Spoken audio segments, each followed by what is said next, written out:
Entonces habíamos quedado en que tenemos aparentemente una contradicción en lo que es autorregulación, que es un fenómeno que existe en fisiología, versus ver a veces que uno ante la respuesta sistémica está llevando a cabo una orden opuesta a lo que está haciendo esto. Entonces habíamos dicho y concluido que si la disminución en la volemia arterial efectiva no es muy grande, pongamos una flechita leve, el paciente puede, con la autorregulación, ante la disminución de la filtración glomerular inicial, puede disparar una respuesta para decirle a la arteriola aferente: dispáreme vasodilatadores como el óxido nítrico, como la prostaciclina y como la bradiquinina. Y aunque esto se esté disparando, todavía el disparo del simpático no es muy agresivo, no está muy alto. La angiotensina 2 pues es parte de este mecanismo de feedback glomerular. Mientras no esté muy marcado la pérdida de líquidos, va a ser un selectivo vasoconstrictor de la arteriola que eferente, entonces no habrá problema. Pero cuando ya haya una volemia arterial efectiva moderada o severa, ya esto no va a colonizar no solo la arteriola eferente, sino la aferente, y la ADH posiblemente no esté disparada, porque no hay una pérdida de volemia arterial efectiva mayor del 10 al 15%. En ese momento, o si la hay no en nivel muy grande, yo puedo decir que estos vasodilatadores están triunfando sobre ese efecto vasoconstrictor. ¿Qué voy a ver yo? Una vasodilatación compensatoria de la arteriola aferente que me llevará a restablecer a valores normales la filtración del glomérulo. Y eso sí es muy importante. Entonces, ¿cómo demuestro yo eso? En los pacientes que yo estoy con este tipo de respuesta, si uno, por ejemplo, da AINES, antiinflamatorios no esteroideos, que bloquean la síntesis de prostaciclina, que en este momento es un buen vasodilatador importante para mantener esta vasodilatación de la arteria aferente, pues estoy bloqueando un mecanismo muy importante para lograr esa vasodilatación. Y puede ser que con eso haya roto yo el equilibrio, o si ya lo había en favor de los vasoconstrictores, estos vasodilatadores van a perder su acción con los vasoconstrictores a nivel renal. Entonces la perfusión renal va a disminuir. En los pacientes que tienen una hipovolemia moderada y severa, en los que uno no ve la vasoconstricción de la arteriola aferente, y no que hay una vasoconstricción, no quiere eso decir que no estén obrando los vasodilatadores, sino que estoy viendo simplemente el efecto de quienes están ganando. Si yo inhibo a un paciente, por ejemplo, con una hemorragia moderada o severa, que mantiene un grado de vasoconstricción así, por ejemplo, por culpa del simpático y del ADH y el efecto en la arteria aferente, y una marcada de disparo de la angiotensina 2 está así, esta vasoconstricción que él ve así es la que no es únicamente producto de esas tres hormonas vasoconstrictoras, sino que los vasodilatadores están tratando de que no sea exagerada. Yo le doy una INES a ese paciente y ahí mismo el paciente constriñe todavía más.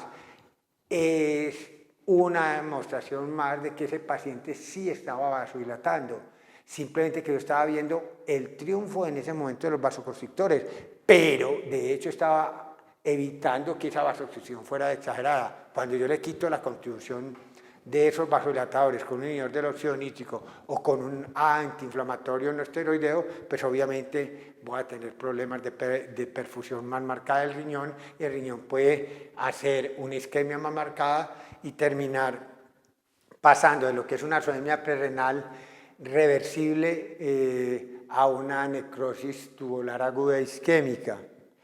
Entonces es claro hacer una distinción. No es que uno no le pueda dar AINES a un paciente normal. A un paciente normal que no esté con hipovolemia arterial efectiva, los niveles basales de prostaglandinas y de óxido nítrico que están actuando en la arteria aferente son muy bajos, son despreciables. Entonces ahí uno da un ibuprofeno a una persona normal, que uno no está deshidratado, que tiene cefalea, no tiene ningún problema.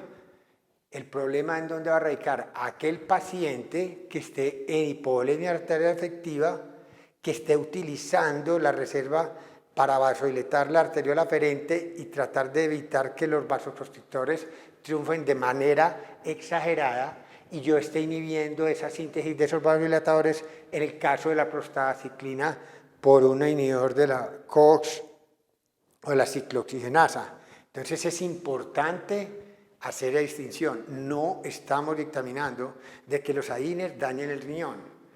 Obviamente que hay una respuesta que puede darse con los AINES, que es una nefritis tubulointersticial, pero estamos hablando de su efecto dañino de simplemente que toda persona que tome AINES es que se le dañan los riñones porque le vasoconstriñe la arteriola aferente. Eso no es cierto. La arteriola aferente en estado normal no está bajo el influjo de altas dosis de prostaciclina en estado basal y no está en altas dosis de influjo del óxido nítrico.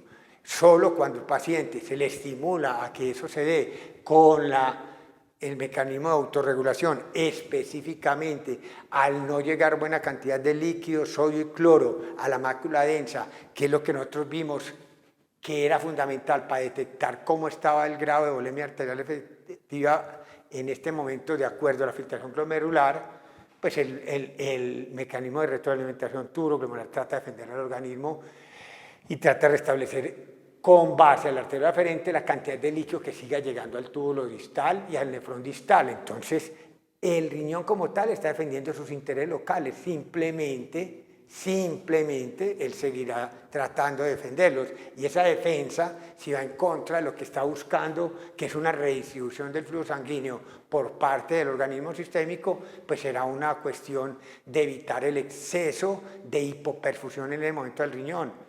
Pero en todo caso grave de hemorragia o de pérdida marcada de líquidos, uno ve que los riñones presentan una vasoconstricción de la arteria aferente y no está triunfando la autorregulación, pero se está dando, sí está ocurriendo. Lo que pasa es que yo no la estoy viendo y aparentemente por no verla creo que no existe. No, simplemente está oculta porque estoy viendo el triunfo momentáneo mientras sigue la hemorragia y yo no restablezca el flujo sanguíneo de un mecanismo protector sistémico. ¿A quién estoy protegiendo sistémicamente? A la bomba, que es el corazón, que tiene esa prioridad, y al cerebro, que es el que me hace a mí mantener la perfusión adecuada para tomar una determinación lógica y tener unos pensamientos acordes y lúcidos. Entonces es una escala que nosotros ya habíamos visto en cardiovascular, una escala de valoración que la misma naturaleza tiene. Uno no premia la piel sobre el sistema nervioso central ni sobre el corazón. Es una escala de valoración a la cual hace uno una redistribución del flujo sanguíneo de acuerdo a las necesidades, y eso es lo que pasa en esta situación de hipovolemia arterial efectiva. Entonces, que quede muy claro esos mecanismos compensatorios. Que de oliguria o de poliuria dependerá simplemente si la causa es extrarrenal, de la cual volveremos después cuando tengamos un conocimiento de transporte, para hablar del FENA, para hablar de la densidad urinaria, para hablar de la osmolaridad plasmática, osmolaridad urinaria y la excreción de sodio en la orina.